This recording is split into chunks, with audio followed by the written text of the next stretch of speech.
everybody doing? I hope you all are doing wonderful. I missed you. I hope you all had a wonderful, wonderful, wonderful Monday. We're going to talk about some of the things that I wanted to talk about on Monday, but didn't get a chance to.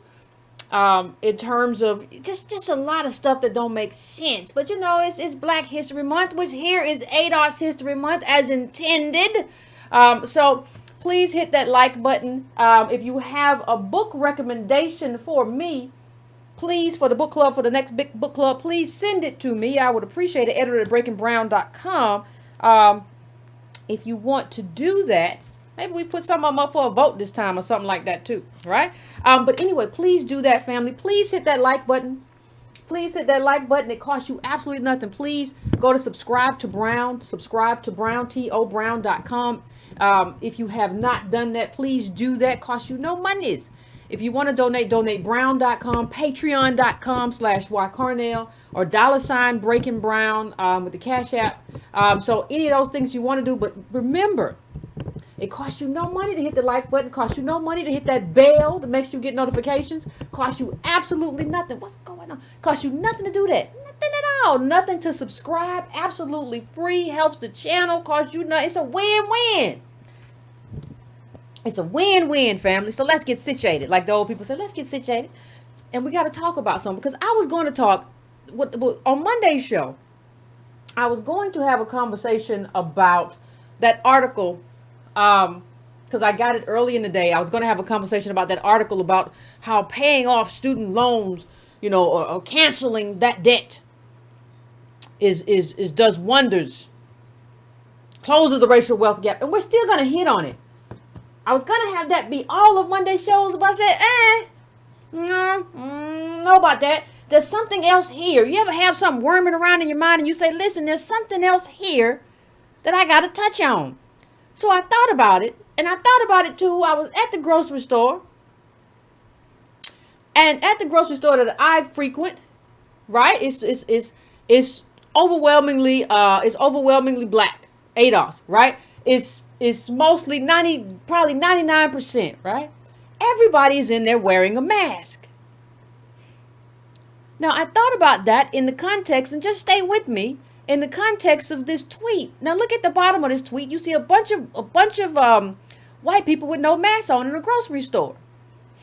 And it says this: as Florida fights community spread of COVID on a massive scale, this is a 15-second snapshot of a supermarket in Naples. Many employees and customers, even older ones, with no mask on inside. Store sign cites medical exemptions.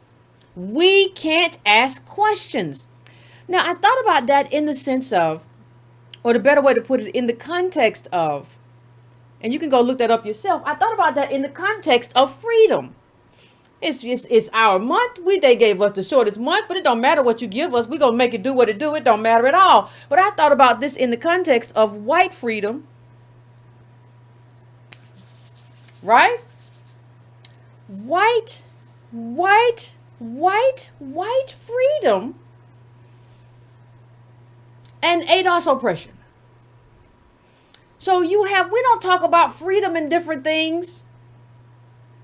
We don't talk about that. Not normally. We don't talk about freedom a lot. We talk about wealth, but we don't talk about how freedom is used to kind of constrain us into place. And you have one group that has unrestrained freedom to the point that you can have too much freedom. If you let your kid go outside and say, listen, you 5 years old, you got it now. Go out there and go to the store and bring me some Hawaiian bread rolls. Now that child has a degree of freedom, but that's the wrong kind of freedom for a child of that age.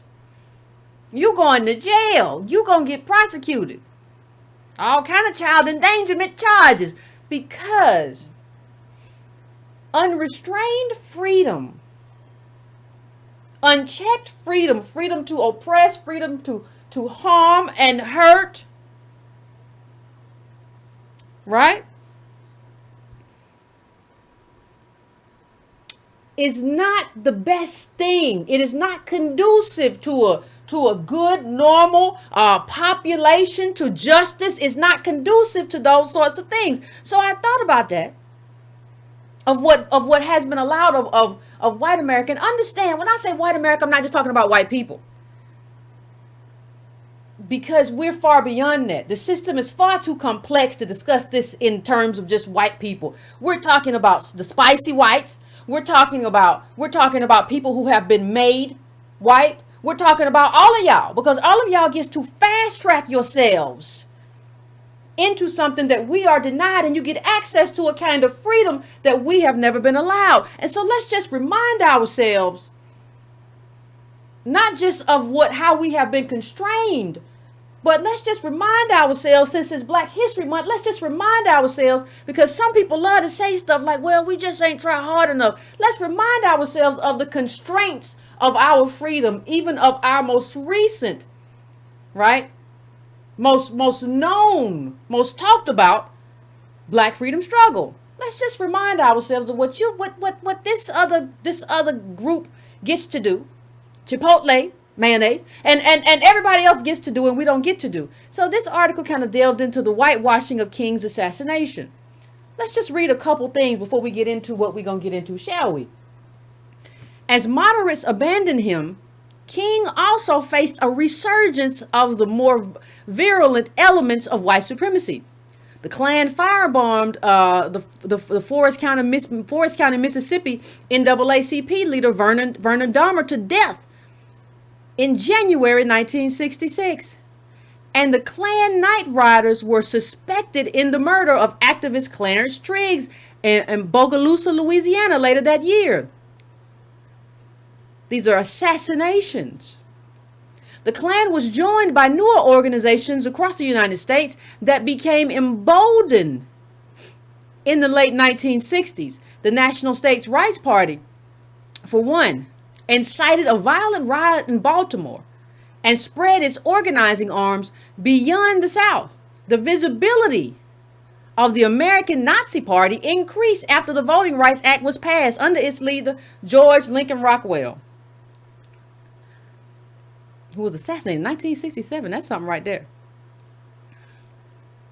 Until its leader was assassinated.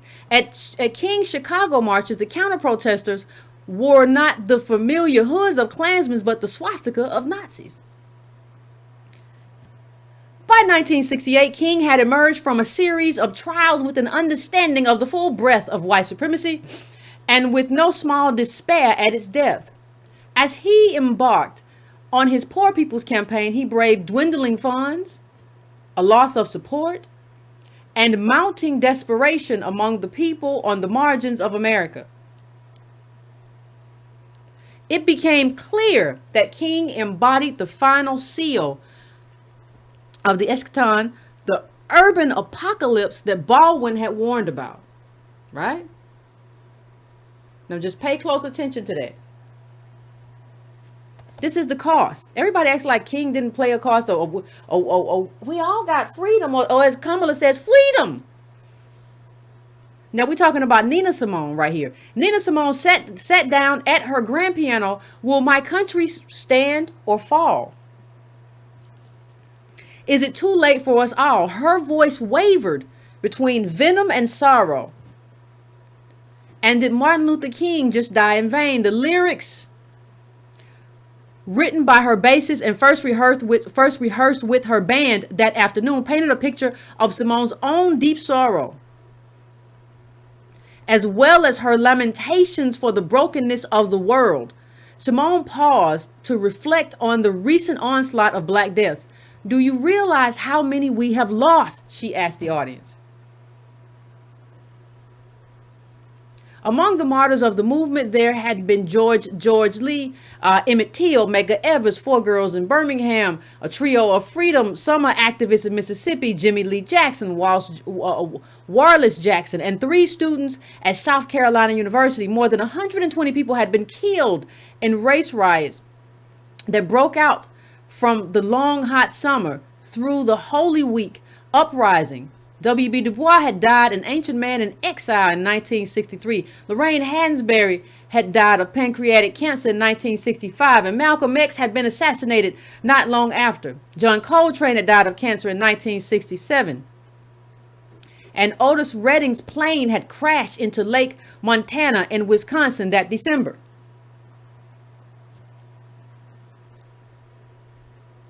Right? And this is I think this is what Baldwin says. What the Negro wants and will not stop until he gets is absolute unqualified freedom here in this land. No, this is MLK, and not in Africa or in some imaginary state. The Negro no longer will tolerate anything less than his due, right, and heritage. He is pursuing only that which he knows is honorably his. He knows that he is right. Few white people, even today, will face the fact that the very clear future and destiny of this country are tied up in what answer will be given to the Negro. And that answer must be given soon. And for those who do not like King, please understand, when you talk about popping and everything that you gonna do, please understand that y'all never came and got the Black Panthers from the jail. So please don't talk to me about nothing, because you never did that. And I understand why we couldn't do it. Because there is in this country unrestrained freedom for one group and unrestrained oppression for another group. You cannot have that, even in terms of how we talk about. Even in terms of how we talk about these things, right? When we talk about America and we talk about liberty. When we talk about America and we talk about liberty. It's a liberty that we don't enjoy.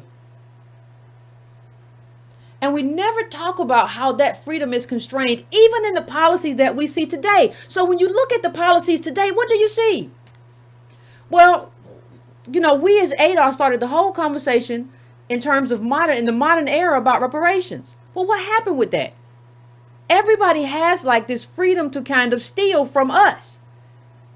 We're a group that's meant to be harvested and plundered. When you talk about rights, when you have no rights, and when you have no freedoms, and the other group has all the rights and all the freedoms, they storm the Capitol. And then they get to write stuff about how the thing that we didn't get, building the country that everybody else lives in terms of reparations, is owed to somebody else who isn't a citizen in this country. These are the people who are writing these think pieces. When you don't have freedom, what that means is that nothing ever belongs to you. Nothing ever can belong to me. We don't have the freedom to even be ourselves. Other people use what is ourselves, the essence of who we are, to build something for themselves. It's what we saw in for you all who weren't here, it's what we saw in The Half Has Never Been Told. You use our music, put it in blackface, and use it to create something for yourself. We talk about reparations. What happens? You use the freedom to discuss reparations, not for us to get ours, to write something about how migrants should get reparations when we have not. It is disrespectful to talk about who should get something that we, the people who built the country, never got. But it's freedom that you're able to do that and we are not. It's freedom that you are able to say whatever you want to say and we are not. It's freedom that Joe Rogan can say whatever he wants to say. He can support Bernie Sanders on one day and Alex Jones on the next, and nobody takes him off the radio or the TV or whatever, or Spotify. What they do is give him a deal. And they tell me, well, listen, you're going to be demonetized if you do that. That is freedom. And we don't realize how much we're missing in terms of freedom and how much unrestrained freedom the other group has. You're going to pay for ICE, right? That's going to be reparations too for ICE. So all of a sudden, see, when you don't have freedom as this kind of particular group, what happens is, and when you don't understand what King went through, and when you don't understand why that didn't happen, and when you don't understand how assassinations constrain you, and when you don't understand that history of how your own history gets used against you, and how your own movements get co-opted into other movements, when you don't understand how all that is intertwined, you're going to have a problem. And that's a lot of the problem that we see happening today. We can't ever have anything for ourselves. And when we try to do it, somehow stuff starts blowing up. People get shot. Us. Right? We can't have anything just for us. You're not free. We've talked about on this show how if you can't think for yourself, you're not free. If you can't advocate specifically for yourself without having to look out for bullets, you ain't free. That's not freedom. And you can't live in a space where one group has this kind of unrestrained, wild, mud rat kind of freedom, right? In terms of storming the Capitol, they can do whatever they want to do. And this other group doesn't have any. You can't live in that space. You can't live in a space where people start talking about LGBT reparations. And the people who built the country, neither them nor their descendants got reparations. You can't, that's not freedom. That is a kind of constriction, right? You can't do it. It doesn't work. It doesn't work. And you see, the thing is, you need freedom before you get reparations, because you need freedom to get to reparations, the freedom of thought, the freedom to advocate. Land of the free, home of the brave, ain't it? I don't see nothing free. I don't see nothing free for us, and I don't see nothing brave about y'all. White and Chipotle and brown America, I don't see nothing free going on in terms of what we're allowed to do and what we're allowed to say and how we're allowed to advocate and how we're respected. How is this? How is this? It's Black History Month. You won't even give us a month, Biden and y'all. Listen, you put up this whole thing about how we're all immigrants. We're a nation of immigration. Enslavement is not immigration. You have to find a different way to contextualize and describe that, because we didn't come here on planes, trains, automobiles, on the feet. We came here on a boat in the belly of the ship involuntarily. You cannot describe that. You cannot put us in the same group. You cannot put us in the same group as somebody who walked across the border last week or 30 years ago. We are not the same. And you couldn't even understand how disrespectful it is that you couldn't have even done this in January or March. I was scrolling through that. I didn't see a lot of Black History Month on the White House website. I didn't see a lot of that. I didn't see any, but I didn't go through all the days, so maybe it's on there. Y'all let me know. Y'all let me know if it's there. And then, you know, people have crazy. They say, well, see, Yvette is an immigrationist. That's the problem. No, you have to. If you don't understand the role of specificity in this, if you don't understand part of this project is to get all of America to say this group is not like us. Not just not like us. This group did something better than us. Let's talk the truth and call a spade a spade. This group built the whole country. Read the half has been told. There would be no country without this group. None of y'all can say that.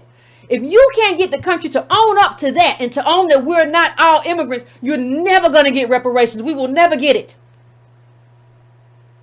If you don't understand that, then you're slow. And I don't have anything to do with that. If you don't understand that, or you're playing games, you have to understand who we are and what our contribution is. And that contribution makes us different from everybody else.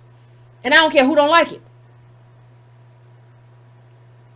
Doesn't diminish whoever you are and your lineage or where you come from. Nobody is diminishing anybody.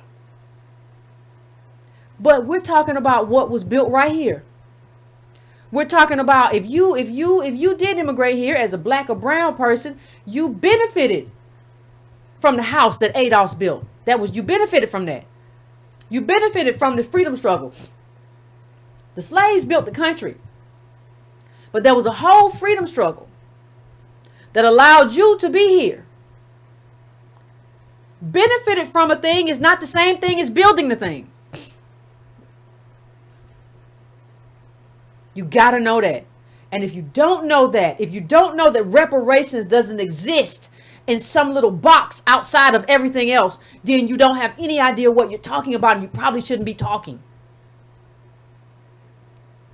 We have to disaggregate not only who we are, but we have to disaggregate what the contribution was. You know, Biden got in some of the same problems during the campaign, right? By saying that This is what I mean by freedom. We don't even have the freedom to have something of ourselves and say, this is our movement, and this is what we stand for, and this is what we want. This is what we're owed. We don't even have the freedom to do that. Because Biden will come and say, yes, you got to do something for the Native Americans too. That's not freedom. I get the freedom to tell you what I want. You don't get the freedom to come back and tell me, well, no, you got to do it this way and include these people. You don't get to do that. And if you do it, understand what it is. It's oppression. Understand what it is. And you especially don't get to do it. You especially don't get to do it if you had this kind of if this was a part, if this is also a part of Native American history. Did you know that the last person to surrender on the side of the Confederacy was a Cherokee slave owner named Stan Waddy? He owned a large plantation in Spavina Creek, Indian Territory. So you don't get to tell me to include these people right here. And I'm not saying all Native Americans own slaves. We're not saying that. But I'm saying, listen, that's why you have to have something that says this thing right here is just for us. You don't do that with anybody else. Nobody told Jewish Americans, well, you know what?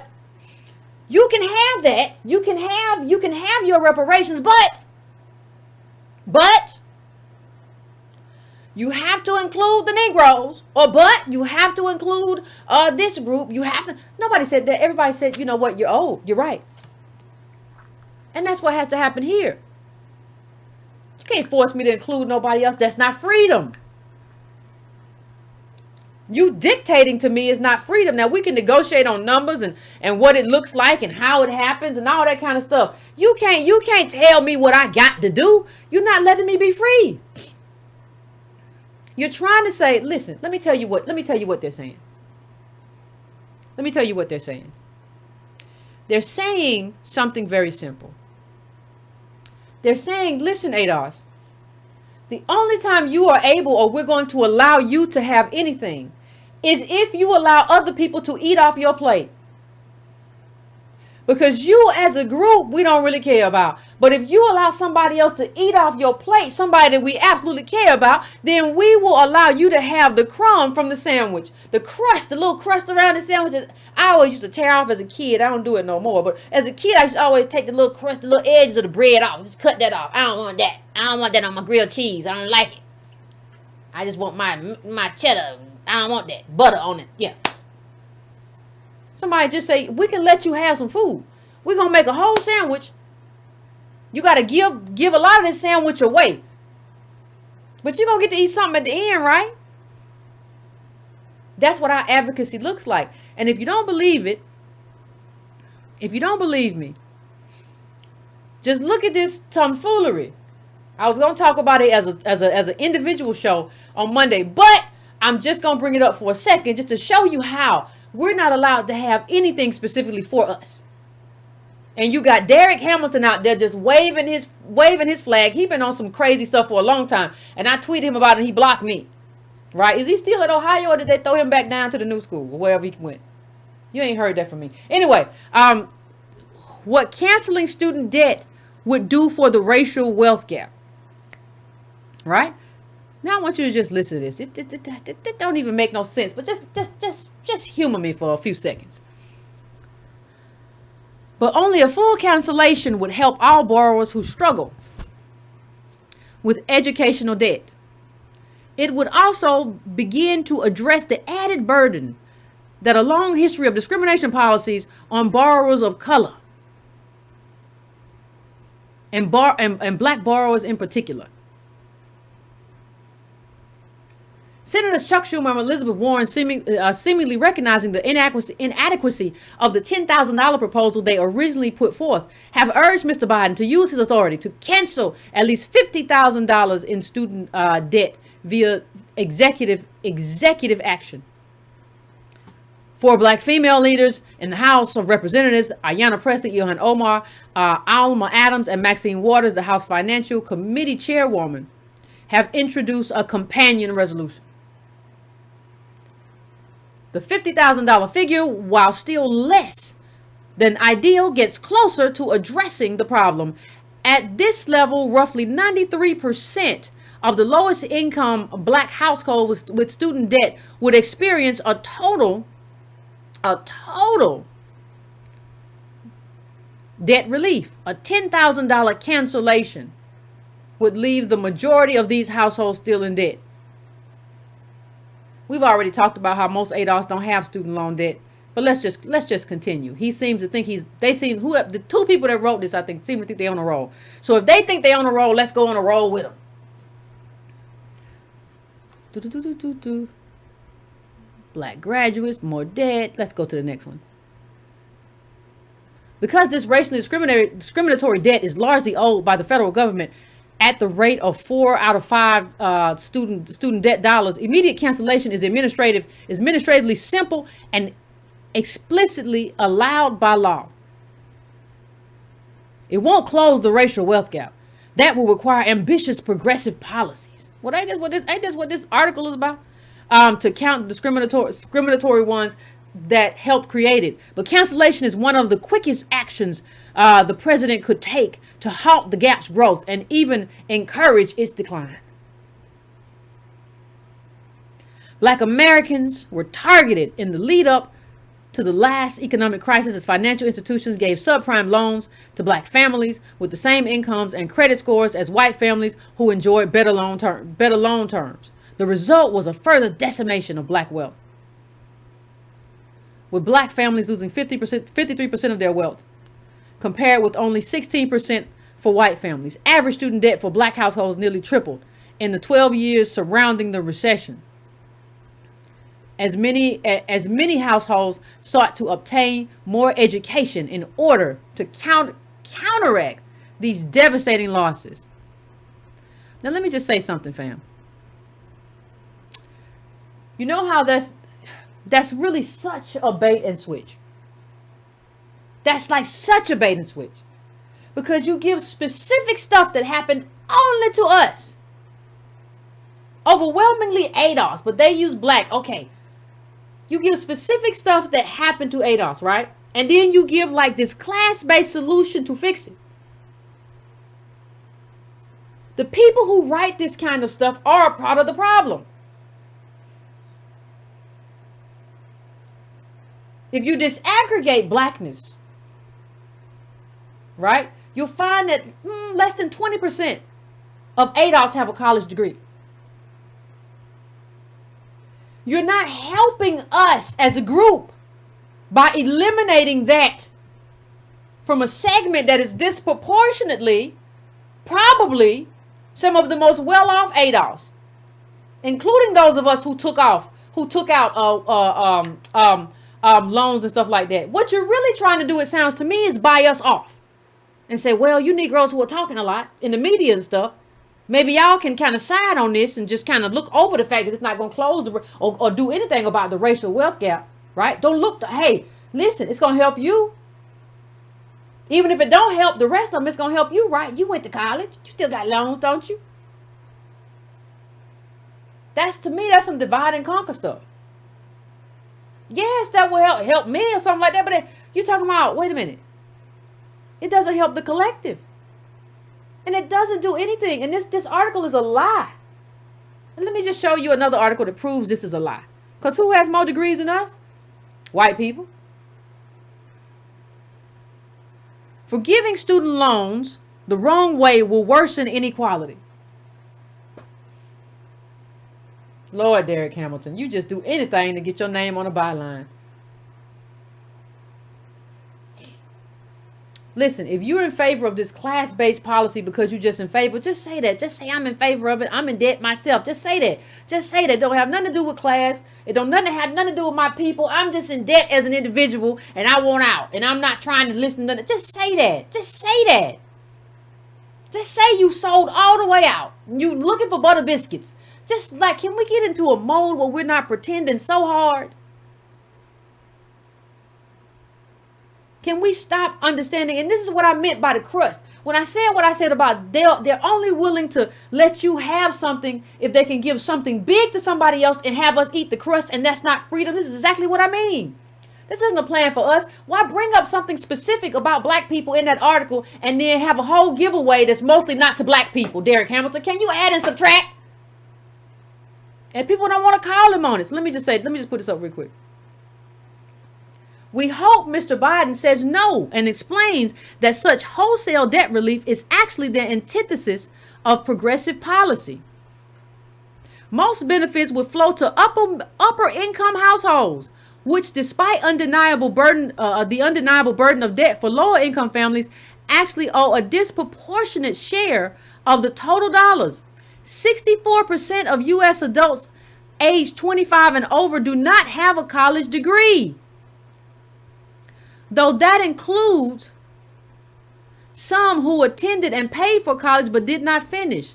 What's more, those who finish college are better positioned than others to earn more. So it's hardly, now that's not the truth for us, but it is the truth that you're doing a real big giveaway to white folk. For what?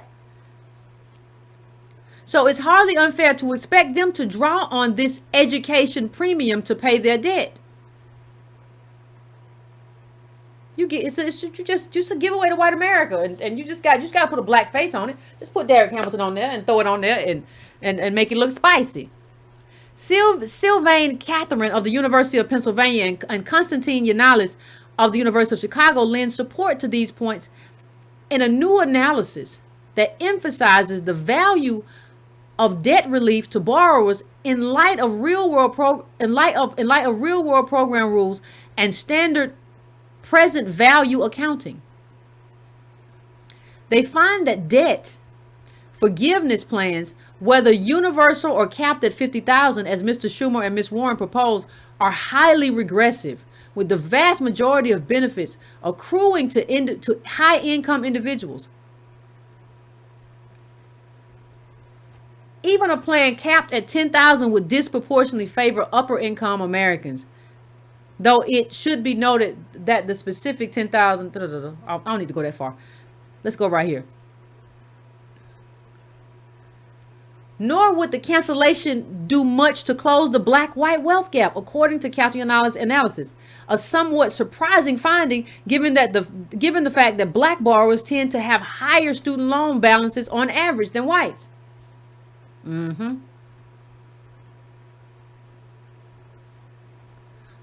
While debt forgiveness would indeed improve the net worth of individual black borrowers significantly, the benefits to white borrowers offset this, arguably exacerbating the wealth gap. A $50,000 per household plan, for example, would confer 70% of benefits on white borrowers and 20% on black borrowers. The cost of such a plan is unknown, though the Congressional Budget Office priced one $10,000 debt relief plan at between $250 million and $300 billion. As it happens, seemingly modest change and analysis considered would have the most progressive impact, including terms of the racial wealth gap, making sure that everyone who qualifies enrolls in an existing plan that links debt to the borrower's income. You see, they're trying to sell something that benefits white America by implicating black America. Let me say that one more time. They're trying to sell something that benefits white America, disproportionately benefits white America by implicating black America. So if you're going to write an op-ed that just outright lies, which happened here, that did a bait and switch and said, well, y'all can use it the most. You know when they do that all the time? They did that during Obamacare. Remember? How many of y'all remember? Obamacare. Well, black people get sick too. Well, we do. But we're not talking about, one thing MLK talked about was we're not talking about the small stuff. We're not talking about this little accommodation as well. I know you need nutrition and broccoli and all of that, but here's a biscuit. This flour and butter and water and sugar and yeast. I can't live on that. Ain't got no protein. Hey, I told you it's a biscuit. The hell? What's wrong with you? So that's the same thing that happened. How many of you remember when Reverend Al Sharpton, I've mentioned this before, but I'm never going to stop mentioning it. How many of you remember when Reverend Al Sharpton was selling Obamacare? Like, well, black people need health care too. As if that meant it's a black or it's an ADOS bill. Well, you need health care just like everybody else. I'm just blinking all fast. You don't you? You ain't a robot, is you? Well, then you need health care. It's a black plan. No, and then you come back years later after he's off of his time slot, his regular time slot, and you see after 10 years of Obamacare, racial gaps in coverage persist. Yes, because you didn't do anything specifically. And you wouldn't allow us to be free enough to advocate for ourselves. Everything had to come through the prism of the gatekeeper. That's not freedom. Let me tell you, before you get to reparations, you got to be free enough to be able to think up our own reparations plan. And listen, we've already been inclusive. We already said reparations and a transformative black agenda. Black and ADOS. We've already been inclusive. You all want to include everybody. Native Americans, LGBT, the people who love small turtles. Everybody you want in there. You don't get to do that, though. You don't get to do that. You don't get to just, you don't get to do that. And it doesn't work. That's why we come back years later and say, oh, gaps still persist. Well, who would have thunk it? Who would think that gaps persist? After these many years, we thought it was going to solve all of our problems, all of our medical stuff. Of course it didn't. Meanwhile, in white America, you have all sorts of crazy stuff going on. How many of y'all, let me see if I can find it. How many of y'all saw this? The pink hat lady who said she just used to be at the farmer's market, and then she got caught up in the Trump hoopla and ended up at the Capitol, and they thought I was somebody who was starting stuff, but I just came out there of my own free will. And the article reads as if like you're not really blaming her, but she got more freedom than we do. See, that's the thing. We get blamed harsher and we have less freedom. How do you blame us harsher and we have less freedom than you do? You can get caught with a nickel bag of weed somewhere. You get blamed harder. You got to go to court. And these people get the, well, I don't know what happened. I just ended up at the Capitol and then I was just breaking windows and stuff. But I'm a normal, natural woman. I am. She gets all this kind of empathy to try to tell her story. You don't get to tell the story. Listen, I was born in the belly of the gutter in a country that has a problem. Whiteness has a problem. It has a problem with oppression that they have never fixed. And I had to do stuff to try to get out of that and feed myself. This is what you don't get to do that story. But she get to talk about why she was there in a pink hat. And first she said she wasn't there. I didn't never go in the building. I wasn't in there. I like that. Till you find video and you was in there like that. This country has a problem. It brings down the hammer on the group that doesn't have the freedom that we talk about. The hammer gets brought down on the group with the least amount of freedom. The group with the most freedom gets the most empathy. How many people, y'all saw all the tweets? How many people out on bond? Then went in there and tore the whole Capitol up and they out on bond. Khalif Browder was in jail for years for stealing the backpack. We don't know what happened. That was the allegation. Killed himself afterward. No freedom and the worst punishment. All the freedom in the world and the least amount of punishment. It don't work that way. It just doesn't work that way, and that's nothing you can listen. When you allow people to have unchecked freedom. Or unchecked amounts of freedom, you bastardize freedom. Nobody should have the freedom to hurt or oppress or otherwise disenfranchise or keep somebody else away from freedom. You keeping me away from freedom is not freedom. That is oppression. We can't even get redress. You can be out. You can be out doing anything. You can have this monstrous amount of freedom that tramples everything in its wake, including us. And that's okay. And I think, one of the things that we have to do is we have to be, as we embark and continue on this reparations and transformative Black agenda journey. She was out there with the pink hat. We have to be willing, and we have to be ready and able always to demand our freedom back. You can't tell me what I can't think. You can't tell me how I'm supposed to advocate. You are not my mother. You are not my father. You are not my elder. You don't get to do that to me. And even if you are, just because you old don't make you my elder either. That's something else. We both grown. We got to stop doing that too. Letting somebody who's 65 tell you 45 or 40 or whatever, 35. Well, you just a young, and now I'm grown. And you're going to respect my grown. Don't be talking to me like I'm 13 to get out of an argument or a debate. I'm grown. Hold your own, handle your own. Now let's debate this thing out. You just don't understand. Can't even have the right to your own solutions. Well, we'll give you reparations as long as other people get it. People still going around with Confederate flags. Lost cause-ism. But we don't get to have freedom. You get to go around and claim a lineage that don't even matter. And understand this is an attachment to a lineage that they have that's problematic. Like, understand we don't understand, this is just an aside, but we don't understand. We don't understand the Confederates because we have a very rich lineage in this country. Just because you stole it from us don't mean it wasn't ours. And we didn't create it. We know you stole it, but we know we did it too. Everything from recipes to science to we know what we did. To music, all of that. Discoveries, surgeries, we know what we did, but you stole it. That means not our. So you realize at a certain point, these lost cause people have realized that, like, what I thought I had contributed, or what I thought was pushing back against Northern aggression, was actually I just had some very vile great grandparents and great. That's what I had. They wasn't special. They were traitors and losers.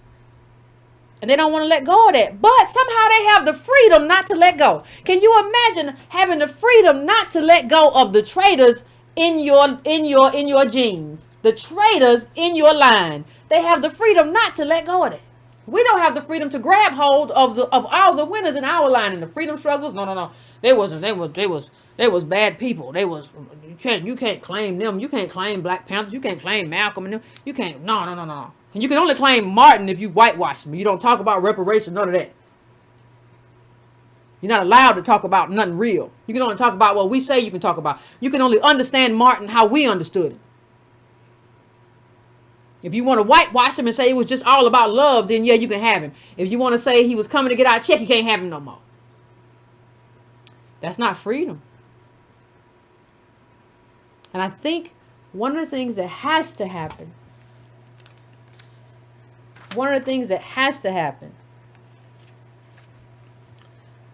is that we have to have our freedom, because if we don't have it, what ends up happening is that we will continue to give away ourselves. You saw slavery, that was the giving away of ourselves.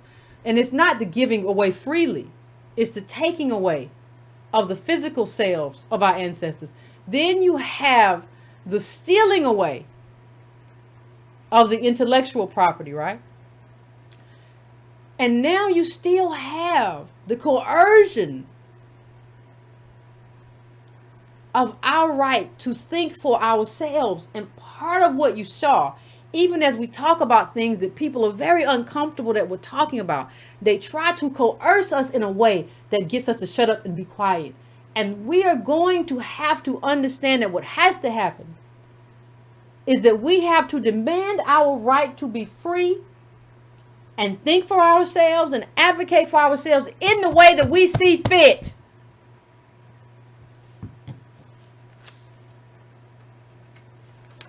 We can't give away ourselves, so we'll have nothing left.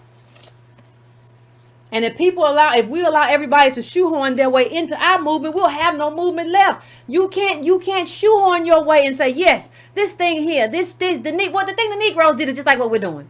No, you got to build it. You got to build your thing. Our thing is the blood is spilled all over. You saw what I read a little while ago. The blood is spilled all over for what we built. You got to build that for yourself. That's the grand journey that you're on. Good luck. We will engage in solidarity the best way we can with anybody who has our agenda at heart. It has to be an exchange. But you can't tell us that you are us. That this right here is just like ADOS. This right here. No. We're not doing that no more. We live in a country where the heiress of Publix. What you got to be mad about? What you got to donate money to this stuff about? You just throwing money around just to do whatever. You can do whatever. We're always constrained. You're always going to be treated unfair if you don't have the right to think for yourself, to advocate for yourself. That's the fix. You have to be able to do that. We have to be able to do that. And let me just say that. Let me just say one thing though. You have to be willing and able to advocate for yourself without coming unhinged. Let me tell you, for those of you who are on Clubhouse, I don't know if you know it, but a lot of y'all are unhinged and you have emotional problems. I'm just going to say it. You have to be willing and able. Why are you so triggered emotionally that you don't know? Hey, you're not going to say it to me? You ever heard a cat hiss? You are not our best representative. You are not our best face. You have to understand sometimes when you are not the best person for the job. Yes, we need freedom and we have to have freedom to advocate. But we need good advocates, and some of you all are our worst advocates. Just all over Clubhouse, sounding like boiled hot dogs and menthol cigarettes, and like you and just advocating, just fixating on immigration in a way, not like I've talked about here. You know who you are. Not like I've talked about here, but just fixating in a way that makes money for you. Like this cannot be that. This cannot be a grift where you just get to run around and talk about it all day and see where you fit in. Let me see which I might be able to find some white people in here to give me some monies. Put that down. No, we're not on the same page. You sound half crazy and you just run around from room to room to room, some of y'all. Which means you care more about yourself and your grift than you care about the movement. Somebody asked me, Yvette, when you go in these rooms a lot of times, you don't really let them get you upset.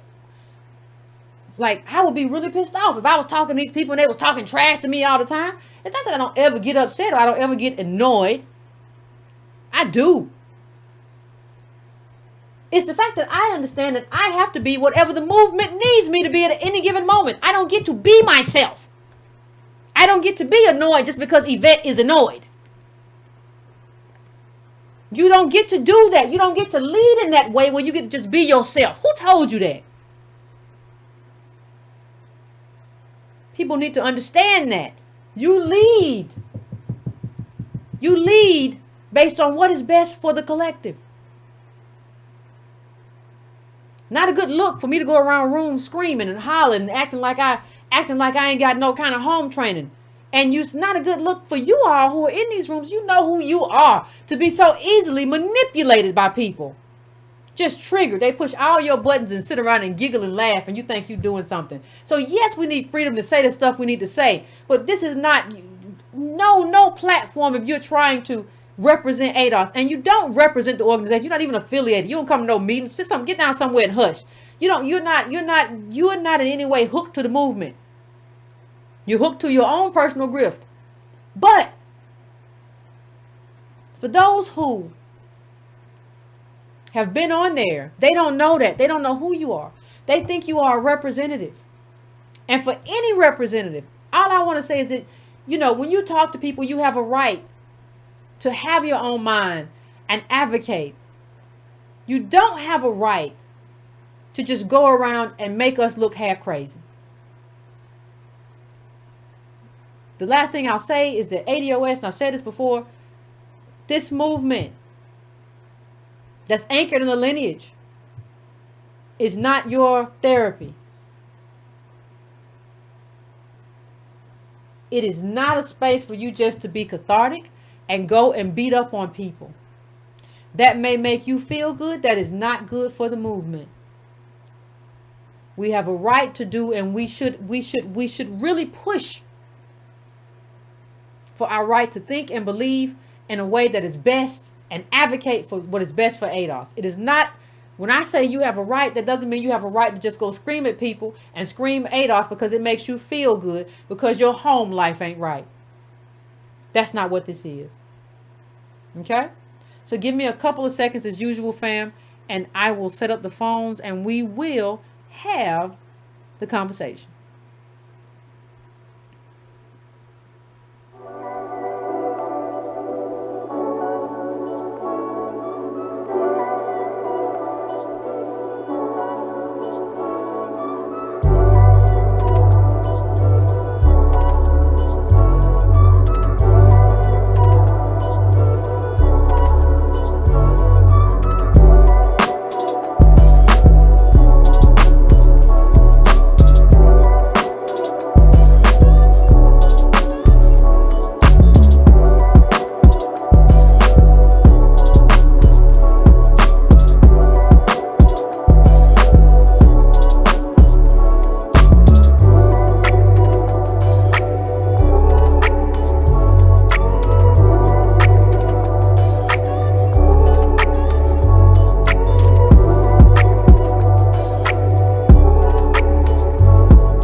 we are back. Gonna go straight to the calls. Hold on 1 second. 1 second, please. Let me get all my items together. All right, I am going right now to. I'm going to 424. What's your name? Where you calling from? What is on your mind? Hello, Yvette. How are you? Pretty good. How are you? I'm well, thank you. So, just as you said, we don't have freedom. Mm-hmm. Something very interesting just happened where Kyle Rittenhouse, the individual who was caught on camera murdering 2 people and assaulting another one, you know, he's been in the media. He was out on bond. Mm-hmm. Then we saw him in the bar. Well, now he's apparently vanished. So you can be a 17. He's vanished. I remember the bar picture. I remember the picture of him in the bar having a great old time, drinking and having fun. Was with his mom and them. I remember that. Now he done disappeared. Yes.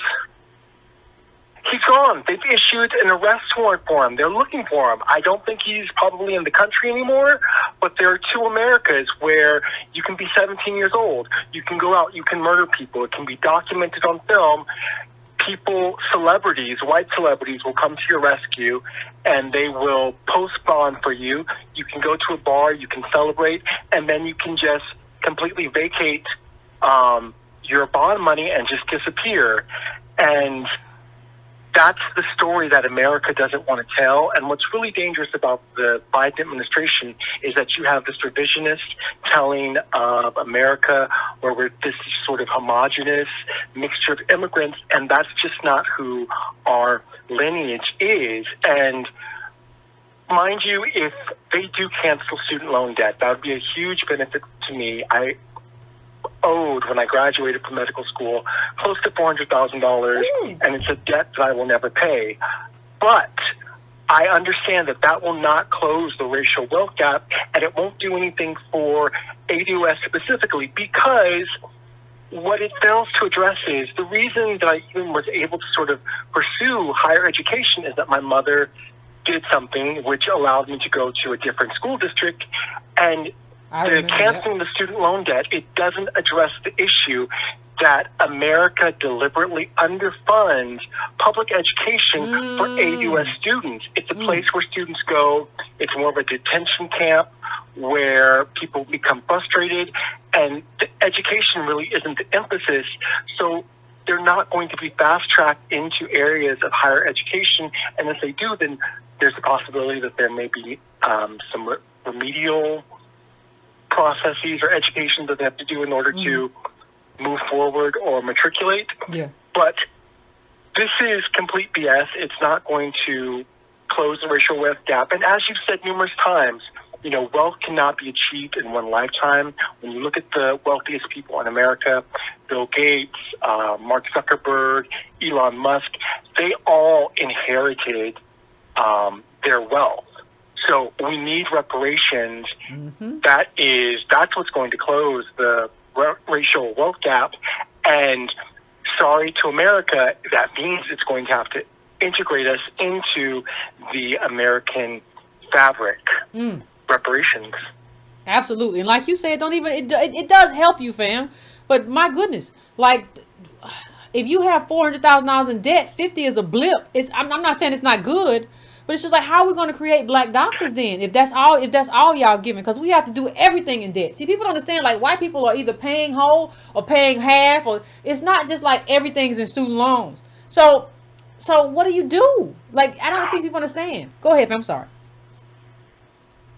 You know, for me, it's a debt that I will never be able to pay off. My dad was a mechanic. My mother was an LVN. I did not come from the lineage. I'm the first person in my family to even have a bachelor's degree.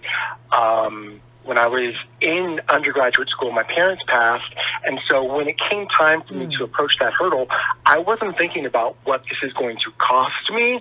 I was only thinking about, can I get in? Because I didn't know. So she wasn't a friend, but she was the person that I chose to voluntarily spend the most time with in medical school. And when we talked about our experiences trying to get into medical school, it was completely different. She was from an Ivy League school. Her father is a world-renowned pathologist at Johns Hopkins. She has a very distinctive last name. When she was applying, people knew who she was. I remember we were walking around my medical school building across the dean of admissions, and they were on a first-name basis. They knew who each other was. And then there's my story where, you know, a kid from Compton trying to get into medical school, no clue about the rigmarole and how to get in. And so I wasn't thinking, the cost, I was just so focused on trying to get in that the cost wasn't something that I was really taking into account until after I was done. Yeah. And when I graduated and I went into my residency, like, I was completely broke because I didn't know. I only took the bare minimum, and even then I still owe an exorbitant amount of money. Mm-hmm. Absolutely. But my point was, it's like, if you owe $400K, like, they make it like they're gonna just wipe out. Like, if you're a doctor or an attorney who went to certain schools, especially, like, no, it's not gonna wipe out. Like, it's not gonna wipe out. Calm down. And we're also having this conversation that we've had before about, like, the need for black doctors. So this isn't going to this isn't going to get it, is I guess what I'm saying. You know, in terms of, like, what is necessary. And people need to really understand that when we talk about black doctors, black professionals, or a black attorney who went to Harvard or went to Ivy or went to an expensive school too, it's not going to cut it. Like, the $50K doesn't even cut it. You have to have reparations. Creates the situation where you have a parent who can do that, not only in terms of just the reparations payment, but how we use that to elevate the community and create an ownership class. All that is part of it. So I want to thank you, fam, but you can have the last word. Very quickly, you know, reparations, it's liability, because when you look at slavery and that transition into convict leasing and mass incarceration, the reason that we could not be free, and it speaks to the article that you had a couple of months ago about why reparations shouldn't be given to us, because then we would have more.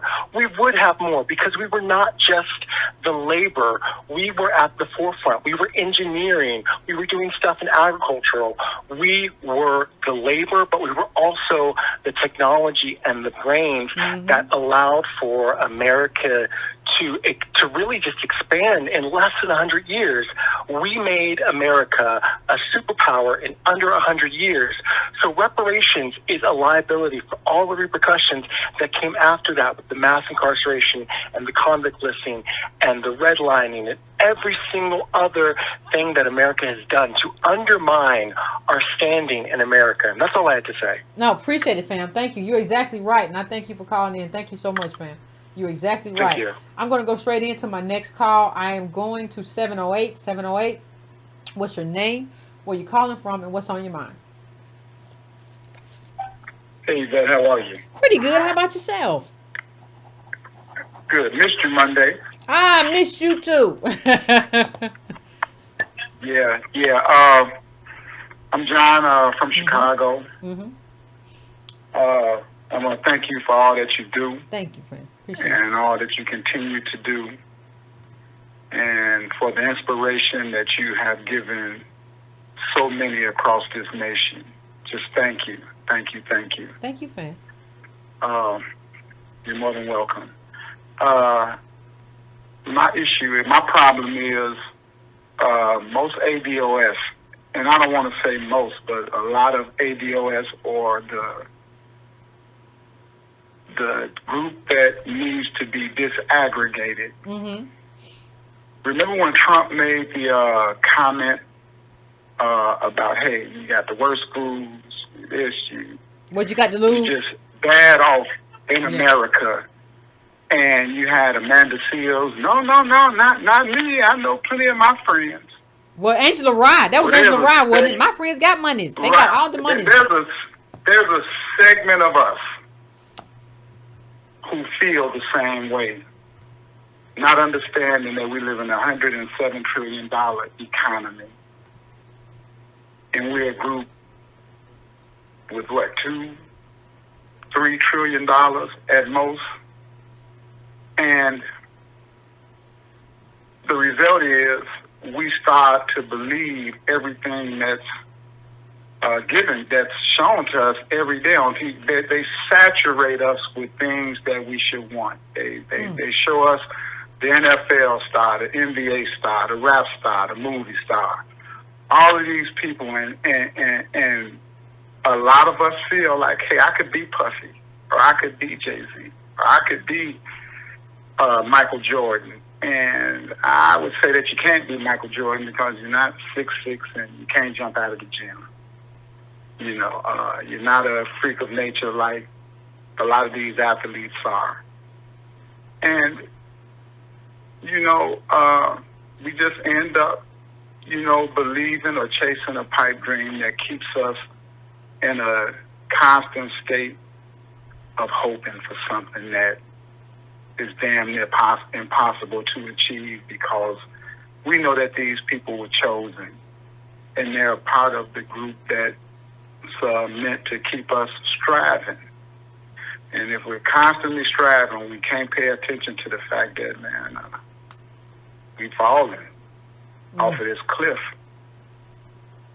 Absolutely. And if we don't do the things that are necessary to achieve reparations, if we don't join this group to fight with ADOS and become a united block of people, we're not going to make it in this country. And it's sad because we built this country.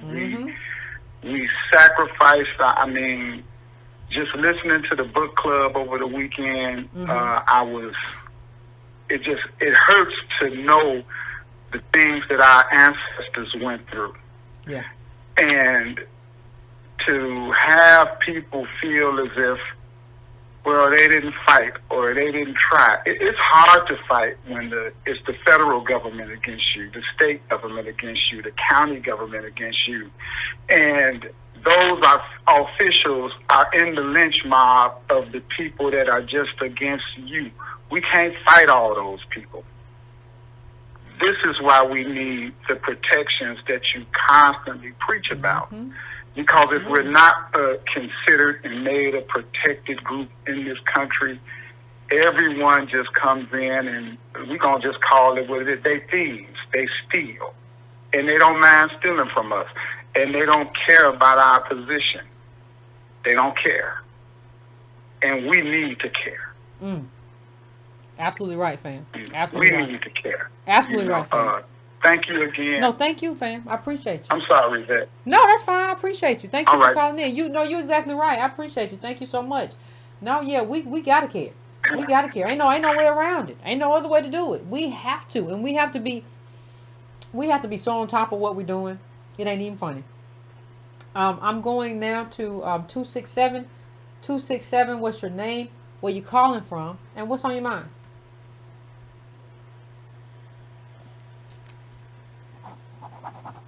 You there, 267? 267. Calling once, calling twice. Well, guess we gotta let you go. They usually come on, hello, but not this time. So going right now to 216. 216. What's your name? Where you calling from? What's on your mind? Yvette. Hey. Yvette, can you hear me? What's up? What's up with you? Hey, Yvette, this is calling out of Cleveland, ADOS. Young brother, we spoke in November about the college cheating scandal, so I had to call in on this one. Okay. Because I got some real-life examples from the student loans. Good. So, me personally, Okay. I'm the only black male I know that's American-born that graduated college and paid off my debt in 3 years. Ooh. No one else has done that. Everyone I know that's talking about student loan, relief, forgiveness, they all are white. In the vet, these people got money. They got so much money, it's crazy. They buying houses and cars. They buying homes and cars.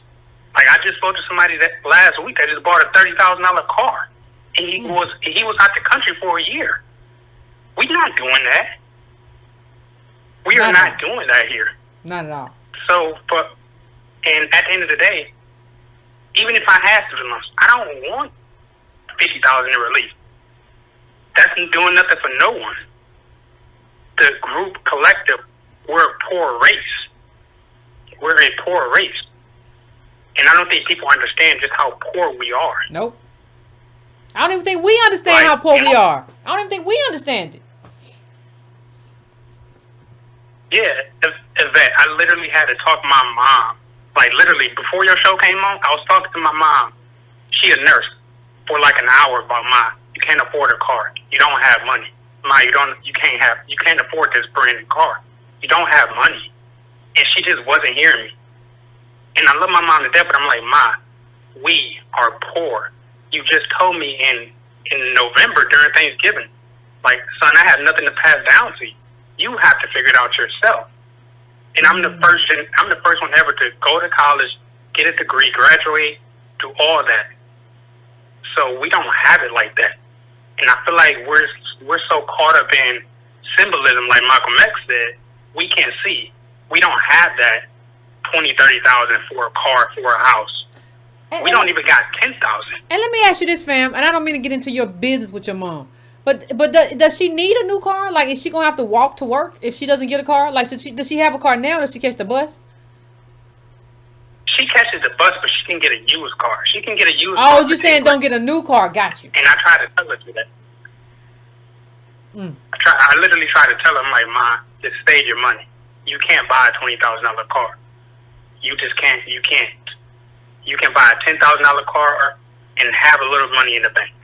And she just didn't understand. I'm like, Ma, you don't have what white nurses have. White nurses have a whole different lifestyle. They got a whole husband.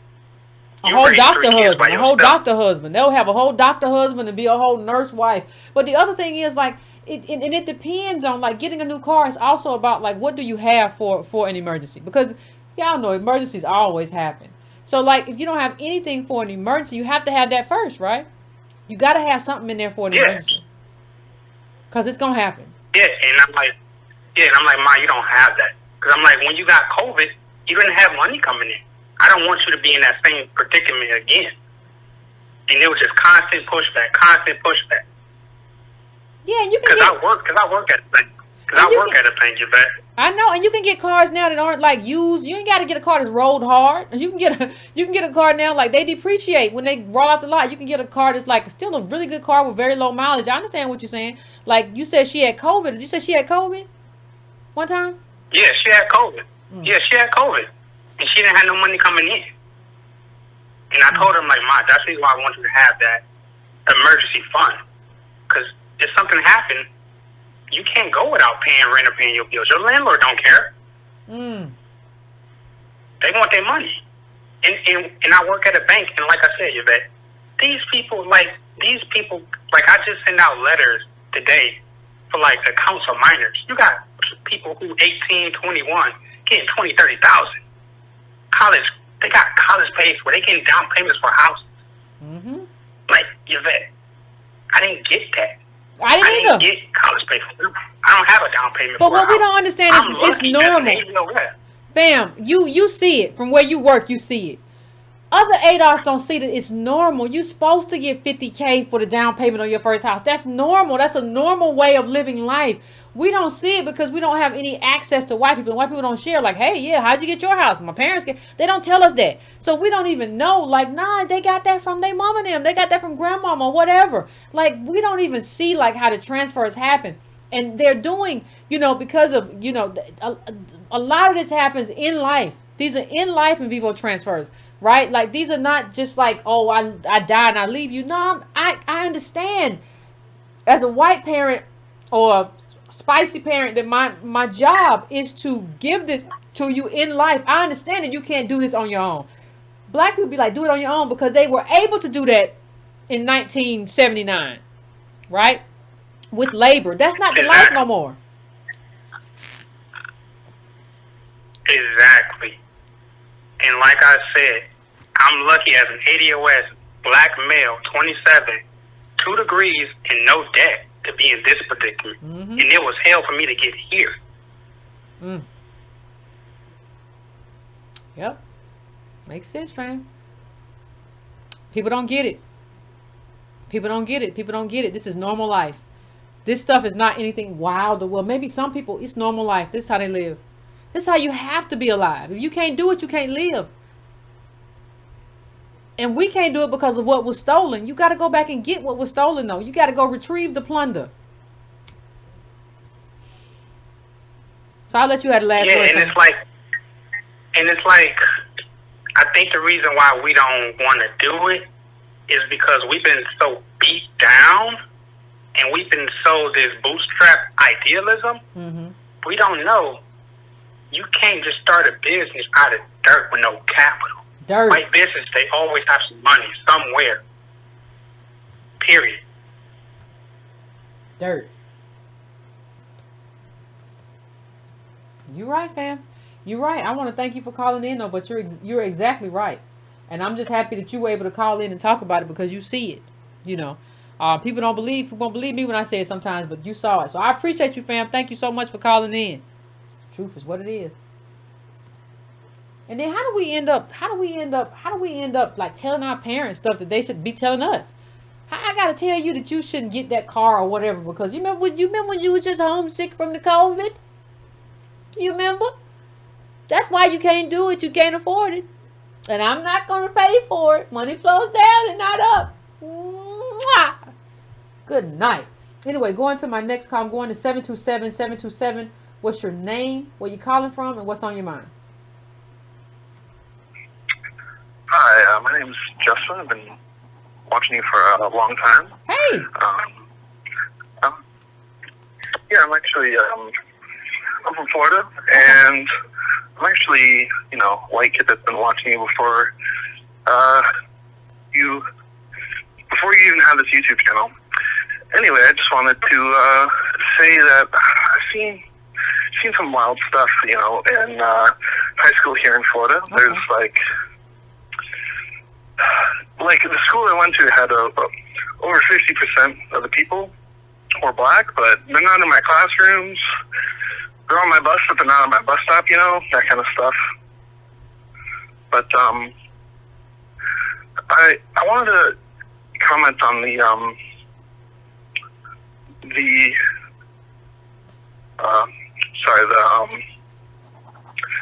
debt cancellation. Uh-huh. I mean, it's kind of strange to think that declaring bankruptcy might build wealth like that. It just doesn't even make sense to me.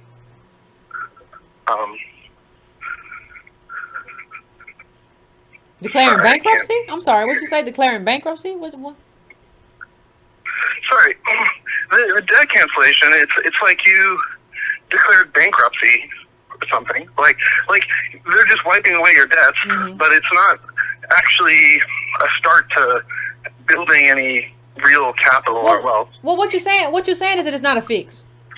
Like, just wiping away some debt is not a fix. It doesn't fix the stuff that created the debt.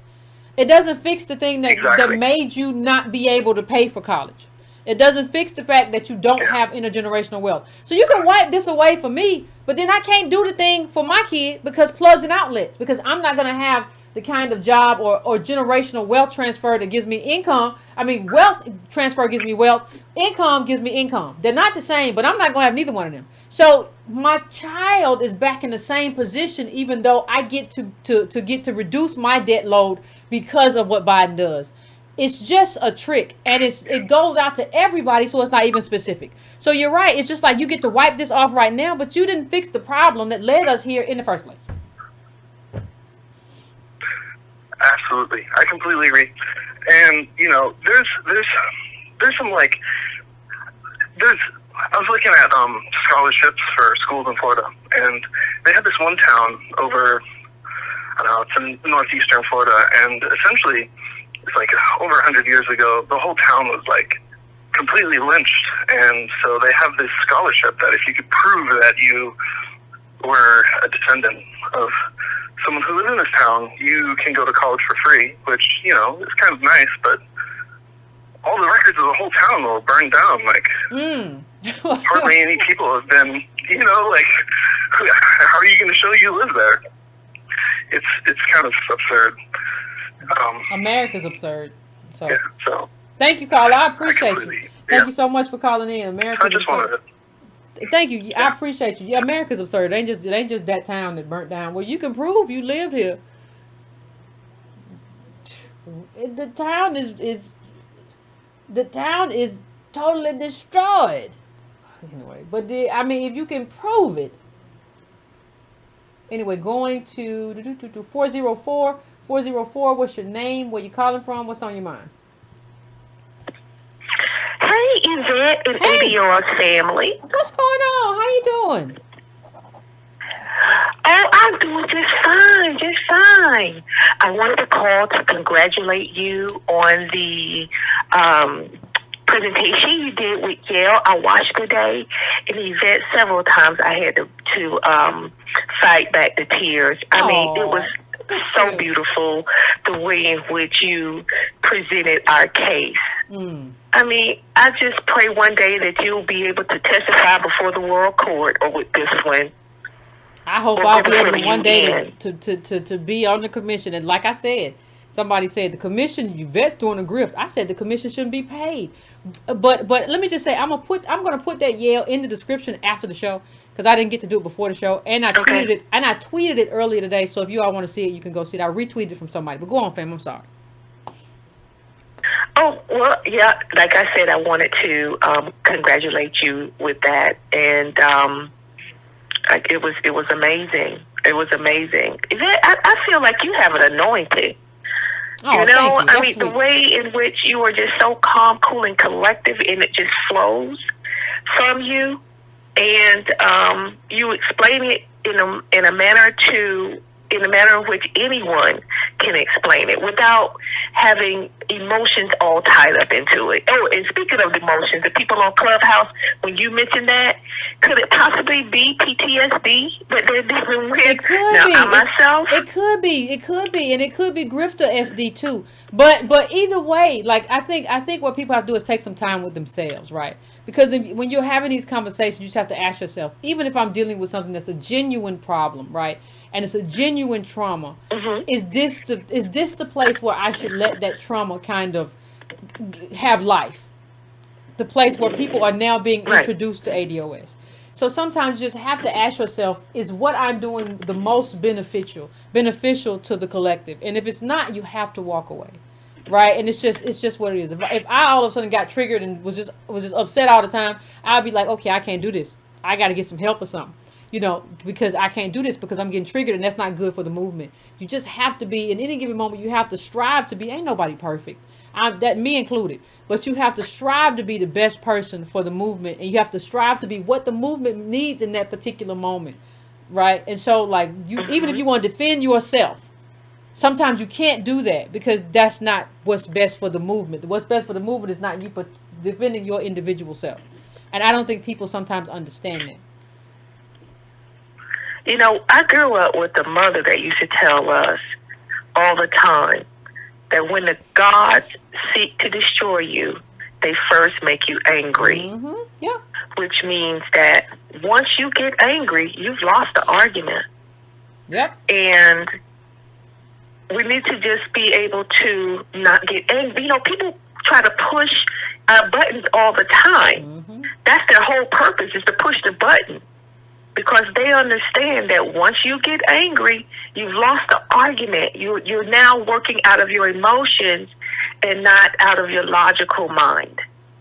Yep. So, you know, and anyone who's allowing that, and it is allowing you, you are participating in that. You are an active participant, because no one should be able to control your emotions except you. So hopefully whomever is within the family listening to that, and, you know, and allowing our buttons to be pushed, what I'm saying to you is strictly out of love. And hopefully, you know, we can all do better. We need that calm, cool, and collective voice that Yvette so graciously showed us. Oh, thank you. And I hope that everyone goes out there and listen to your presentation. Thank you, Fan. Now, there is another thing that I want to bring to your attention, and this blew me away.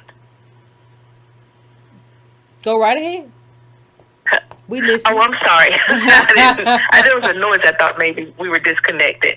Okay. So recently I was listening to an interview with Catherine Austin Fitts. And Catherine Austin Fitts, is, for those of us who don't remember, she was the Assistant Secretary of Housing and Urban Development for housing under President George H.W. Bush. And she started talking about Joe Biden whenever he was a senator and how he pushed the 94 crime bill. And what she said, because she was there during that period of time, watching and listening, everything, she made a statement, and it went a little something like this. I'm not quoting verbatim, but it was basically this. She says, everyone knew what he was doing. It was during the same time of the war on drugs. Both the Democrats and the Republicans were involved. They wanted to pull the wealth out of the black communities. And they saw that creating this crime bill would be the gateway to allow it to happen. The crime bill also created those private prisons. And she said, well, let's just be honest. Those aren't private prisons. They are slave camps. I went, oh my God. That's what it is. That was the whole purpose. Again, she's someone who saw it and watched it, and now she's talking about it. And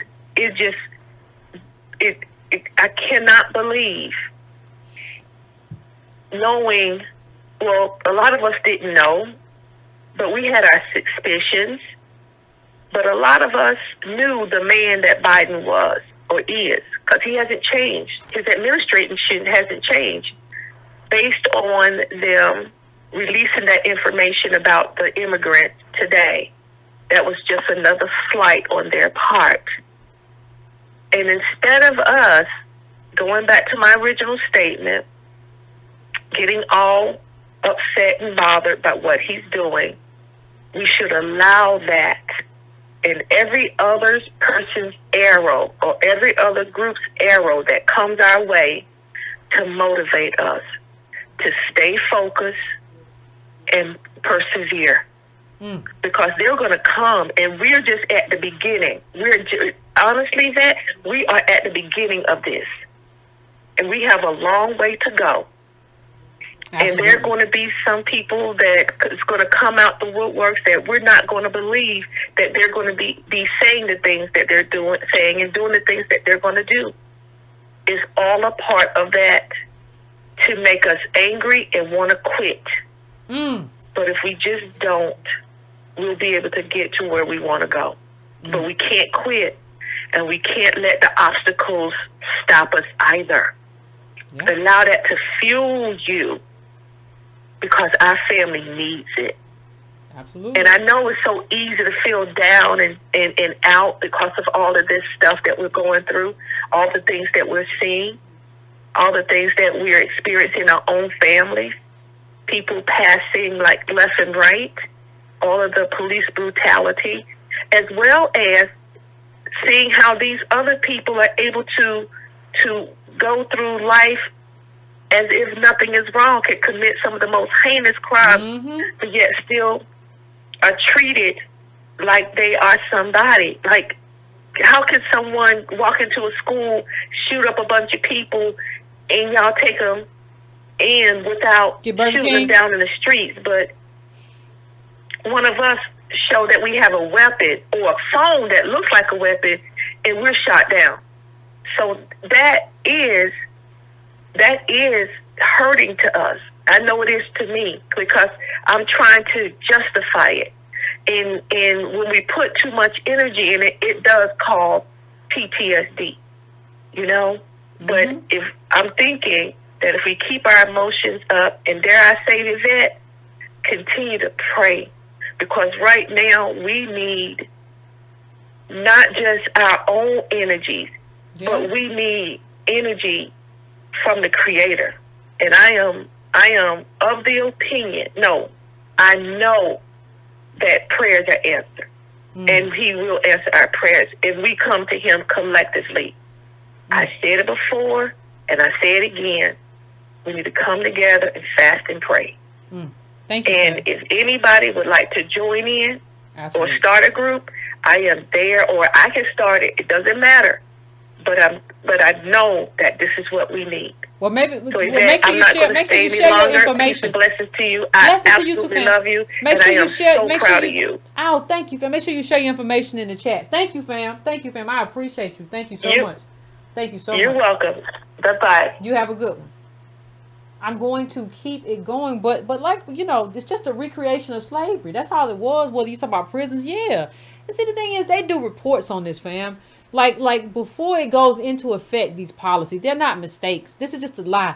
They do projections about what it's going to mean and what it's going to look like. They just don't care.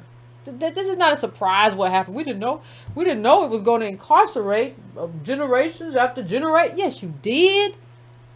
They do projections about this in terms of what it's going to look like and what it's going to be. This is not a surprise. What happened with mass incarceration is not a surprise to anyone. Let me go to the next call. I am going now to 651. 651, what's your name? Where you calling from? What's on your mind? Yeah, hello. Hey. Hey, how you doing, Yvette? Pretty good. How about yourself? I'm good. My name is Jay Corn out of Minnesota. Okay. My homeboy put me onto the ADOS movement, you know, showed me Town Talks and he showed me you. Good. And he showed me whole things about the African descendants of slaves. He showed me the thing about Tyreek and how, you know, he sell tickets just for money. He ain't really about nothing. Mm-hmm. You know what I'm saying? Mm-hmm. So we not here to slander that brother name or anything. You know, that's just for what I hear. Mm-hmm. So, you know, he put me on ADOS, and I still have a lot of questions. I just like to ask you. For one, I do feel that, you know, we owe something in this country for, you know, all the labor and everything we've been through and the treachery they've done, you know, as far as taking the slaves out of Africa and tricking them in the homeland, you know, selling them a bunch of beads and everything just to get us. And the people on the homeland didn't know the intent behind that. And then just the treachery afterwards with the Jim Crow. So my thing is, right, ADOS, reparations. My question is, what do we do if the government tries to move the goalpost? You know what I'm saying? Because now we're going to them with this plan of how the government owes us and they can repay us to put us on an even level wealth-wise. So what if they say no?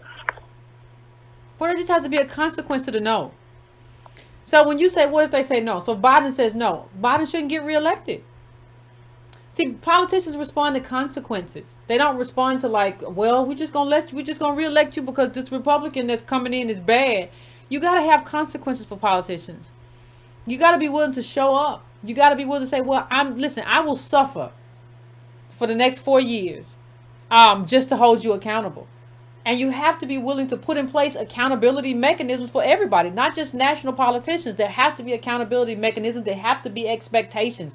All that has to be put into place. But we have never been willing. Listen, we give our vote to the Democratic Party, which is understandable because of who the Republican Party is in terms of their overt racism and stuff like that. I get it.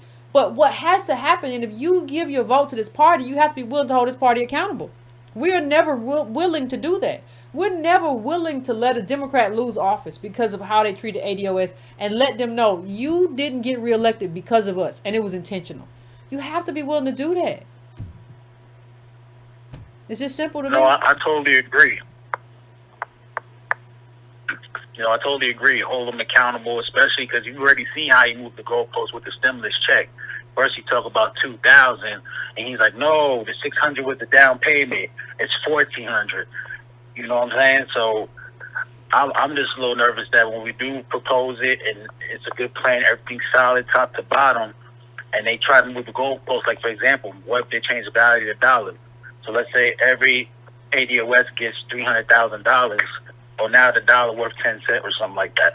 That's something that absolutely, that's something. I even think it's going to be more slick than that, though. I don't think that's going to be it. Like, when we get reparations, I think the thing is going to be is that all these white people, like these racists, are going to get mad. And these people of colorists who are also, like, you can still be anti-ADOS and still be a people of color. And they're going to get very angry and start coming at us in a lot of different ways. I think that's what's going to happen. And I think we're going to have to be ready and willing to fight. But I also, I believe that, like, we have to be willing to do that. Like, I don't even know how long Joe Biden lasts. So I don't even know how he's going to be re-election. But I think Kamala's going to be say, yeah, I know you didn't get reparations, but I'm going to make it right because I'm going to be president. And we have to be willing to say, like, no, you didn't do it. He didn't do it. And you're running on his legacy. And he's gone. He's too old, so we know he's probably not going to do another term. No, I'm not voting for you, Kamala. And the thing is, we have to get ourselves, but you don't do that unless, and I want to thank you for calling in, fam. I'm going to try to get to a couple more people, so I appreciate you. You don't get to that point unless you have trained yourself to be there. You don't just show up one day holding politicians accountable. You have to have trained yourself to be there. You have to have trained your group and trained people, right? To like, this is what we're going to do. If they don't do this, this is the consequence. We don't give consequences, we give flowers. Way too many flowers, not nearly enough consequences, and we got to fix that. See, is what it is. I'm going now to 850-850. What's your name? Where you calling from? What's on your mind? It's taking my call, Sister Yvette. My name is Kazon J. Johnson. I'm here in Pensacola, Florida, originally from New Jersey. Okay. The Oranges.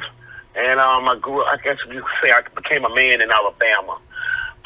Sister Yvette, here's I want to maybe a little bit switch gears, kind of maybe grabbing a little bit of what the brother questions and concerns were. Sister Yvette, what you have done, and I'm just gonna just dive right into it. Okay. You gave our people a nationality.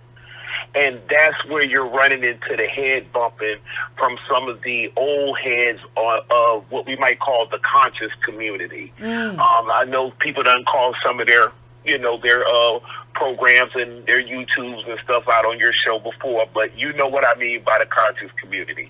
You, sister, you gave us a nationality. You when you did that, and because of that, it's becoming a little bit of a head bump in between who we are by blood, which is America's descendants of slaves. That is pretty much that sews it up. All right, and then you have the ADOS organization, and it's in between. Right there is where there's a little bit of clashing going on. Like, for example, I believe I am quite capable. I'm pretty well known. My name kind of stands out a little bit in between Pensacola to Troy, Alabama, where John Lewis is from. My mother's buried in Troy. My older children live in Troy, right? And these people follow me on Facebook. Now, I'm an old preacher of this, and kind of, and then ran into the years here when you've been covering the Adolf show. So for me, it was just like a perfect fit, even to understanding the point that you're trying to make about the organization. And I think one of the things that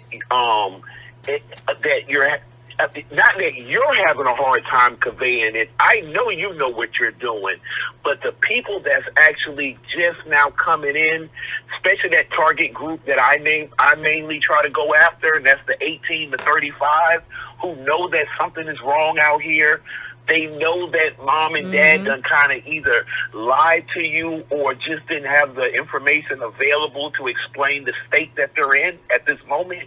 And you have that gift thing on you, that I think the fact that us as Adolf's people, the real Adolfs, the people that built this nation, the pictures that are going up on Twitter, YouTube, Facebook of the slaves, the plantation, the cotton field, the man with the whips all on his back. We all done seen that picture. We done seen it. Yep. And whatnot, and they see that, right? And they're hearing what you're saying, and they see that, and they're hearing what you're saying, and they're having a hard time a little bit with these other guys that have, and some females that have became very envious and jealous of you because you were able to pull something off that they wasn't, and that's that nationality thing. Well, is it nationality or ethnicity? Is it nationality or ethnicity? Go ahead, I say, is it nationality or ethnicity that you're talking about? Well, when I say nationality, let me work backwards. We we would agree we're not black. Black is an adjective. I tell you that I have $1 million parked in a black car in the middle of Walmart. You better went to jail out there pulling on people's door now because I haven't told you anything. I just said I have some money in a black car. Okay? When I say nationality, I'm saying now Nissan. Nissan is the nation, right? And then under Nissan, you have your Altima, your Stanza, your Maximums, your Sentras, and so on and so forth. Those are your tribe groups. You were able to pull us off where you pulled us out of this whole thing of being black. We're black. We're just black. We're black people, right? Mm-hmm. You pulled us out from that and really gave us a political name to stand on as a group, and that's Adolf. You did that, and there's a lot of people that's envy of that, and it's growing, and it's moving. I tell you it's growing and moving. Trust me, it's doing just that. And I'm starting to hear your name come up in some of these other places and whatnot, and I'm kind of looking at their personality, and I'm like, you would be one of the ones that maybe came in thinking that you're going to run this lady's organization, and then at the same time agree that they're Adolf. You see what I'm saying? They agree that they're Adolfs, but not understanding the rules, the style, and techniques that it takes to be in an organization to push this political will amongst this system, this government, is where I think we're having a little. But I don't think there's confusion. I think people are feigning confusion. I think people are pretending to be confused because I'm not going to get into it too much, but there are people who have filed paperwork, for different ADOS products, right? That they can't use those products if this is going to be used exclusively for this movement, right? And so I think there are people who have products who want to sell some stuff that can't be sold if we're going to use ADOS exclusively. So I think they're pretending to be confused because if you all remember, after the Tariq Nasheed whole thing, I said that we have a political agenda up, and then after that I said, listen, we are a movement that is anchored in a lineage. That's what we are. And I don't care what the government does when they decide to call us something. They don't have to say like ADOS in terms of what we've described the lineage to be. They can describe, the government can describe the lineage as Native Black American, whatever they want to. I'm not hung up on that. But this is how this movement has described us. And everything has to be in motion. Everything has to ebb and flow. We're not static. You can't be static. And the people who want us to be static have filed their own paperwork, and they want to do consulting, and they want to sell things, and they want to use ADOS for money making and profiteering, right? And so I think they're playing dumb. I don't think they're dumb, and I don't think they're confused. Let me ask you this, Sister Yvette. How hard do you think it would take? Just listening to me now. How hard do you think it would be for me to go into them backwoods of Troy, right up around in Pike County, a little south of Montgomery County? Okay. We're not that far from Montgomery at all. Troy University is there, right?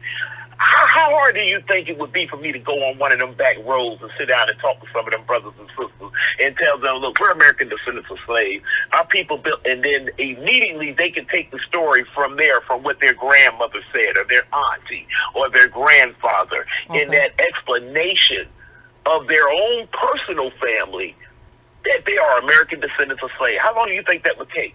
I'll have a minute out before lunch. I want to give those people to you. Seriously, I want to give them to you. They're in safe hands. You know what you're doing. Your background is just can't be touched. Where you work, you and my father went to the same university.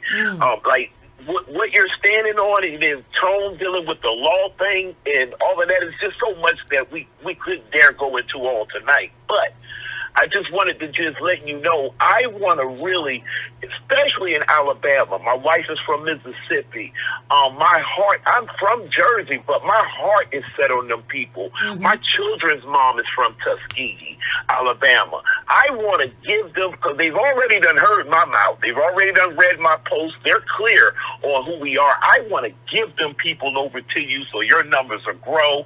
In this position that we are 10 toes down on, can start moving forward and not backwards. That's all I really want to figure out a way that I can. Well, we're gonna, one of the ways that's coming up. There will be ways and chapters and stuff to do that too. But one of the things that we're going to do, we haven't done it yet because we've had some hiccups in the road, and that happens in organizations.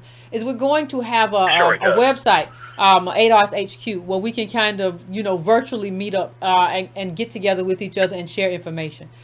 So when we release that to everyone, it's already built. When we release that to everyone, I would invite you to share that link and ask them to come and set up accounts and just learn and grow together.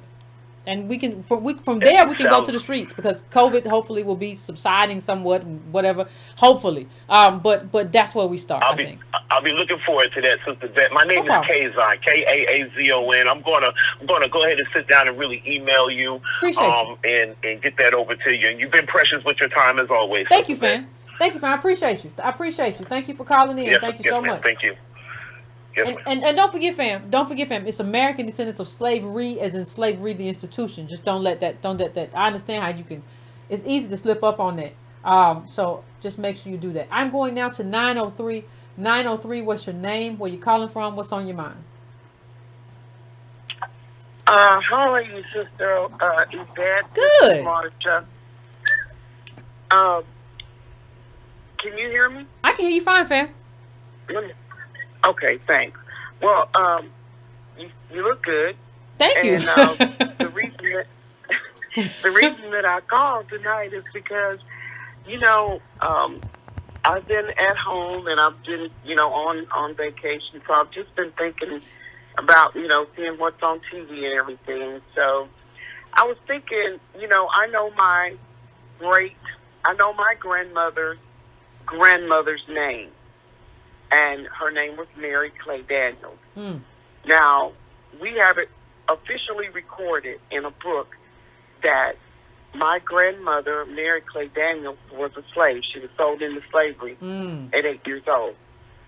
So what I'm saying is, when we talk about slavery, for the most of the time, when we're talking to white people or people that don't really take into consideration what we're doing, it was not 400 years ago that Mary Clay Daniels was alive, but she was a slave. So what I'm saying is, we don't have to go back that far to prove the slavery that they owe us for. The fact that they sold my grandmother when she was 8 years old. I knew my grandmother. She knew her grandmother. And so I'm only 4 generations away from slavery. My mother, who just passed 2 years ago, was only 3 generations from slavery. And my grandmother that passed in 2005 was 2 generations away from slavery. So when we're talking about generations, we're not talking about Generation 1 was 100 years ago and Generation 2 was 200 years ago. A generation is only about 20 or 21 years. That's how close we are. And they keep pussyfooting around so they won't have to pay us. Yep. But they stole us, they sold us, they owe us. And that's basically what I wanted to say. They let our people go from slavery, and they didn't give them the check. And when we try to collect the check, they say, oh, that was 400 years ago. We can't let them continue to get away with that, because some of us that are alive know the names of our grandparents, and I happen to be one. Speak on it, fam. And I also have photos. They're black and white, but I have photos. Yep. And my aunts are in their 70s, and I don't personally have the photos. They're in a book, but they actually have the photos that were handed down. Well, yes, I do. I got a box of photos I got from my grandmother's house. I just thought about that sitting in my dining room. See? Yeah. So that's what I'm saying. They played this 400 years ago thing on us, but we got to get serious with this and start putting our lineage together. That's what the lineage actually means. It doesn't mean that we all got the same bloodline. It just means that our lineage is the same because of slavery, and we need to trace it back. Pictures, any information that you get, a lot of this stuff isn't going to be written down. But I want you to know, if you're in your 40s right now, you're only about 5 generations away from slavery. If you're in your 60s, you're about 4 generations from slavery. And that's not a long time. And if that's you're not in a long your time 80s, at all. you're probably 3 generations away from slavery. So that's what was on my mind, and I just thought I'd tell you. We don't have to go back 400 years, 300 years. No. We are the descendants of slavery. And you don't have to go back to see you don't have to. You got sharecroppers right in your family. Sharecroppers ain't nothing but slavery by another name too. That's all you got. You got that right there in your family. Go talk to your grandmama and them. You got that right there in your family. So yes, you're exactly right, fam. Thank you so much for calling in. I appreciate you. You don't and that's just the truth. People got to stop talking about, well, it was a long time ago. No, it wasn't. We're talking the 1900s. We're not talking about 1865. And then you're talking about the accrued disadvantage. Not no long time ago. It's today. It's today.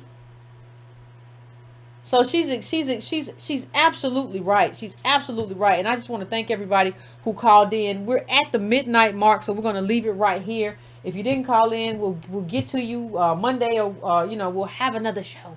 But that's the end for this evening, fam. But she's exactly right. She's exactly right.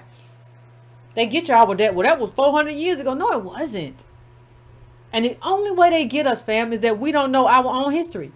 When we got our own history, we can just route you out and be like, and give you. Let me break it down. Let me break down the habits that have been told. Let me break down when they were her property. Let me break down all the stuff I know that you don't know. Then they can't touch us. It is what it is, fam. Please hit the like button for me. I'd appreciate it. It is absolutely necessary. Hit that like button. Please, if you want to donate brown.com, $breakingbrown for Cash App, patreon.com/YCarnell, all of that good stuff. But do not forget that it costs you absolutely nothing to hit the like button, hit that bell, make sure you're getting notifications. If you have not subscribed, please subscribe to the show. That is absolutely helpful. Absolutely free ways to help the channel. Cost you nothing. Subscribe to brown.com to subscribe brown.com and add yourself to my mailing list. Cost you absolutely nothing. It's COVID. We understand times is hard. Those are ways to help the show that cost you absolutely nothing. So anyway, fam, until next time, please keep it easy breezy. Wear your mask. Take care of yourself. Don't let nobody bother you, and don't bother nobody. Don't be a pest, you understand? Don't do that. You don't want nobody to do that to you. So anyway, fam, please have a good evening, have a good night, and please take care of yourself. And as always, finish your libation.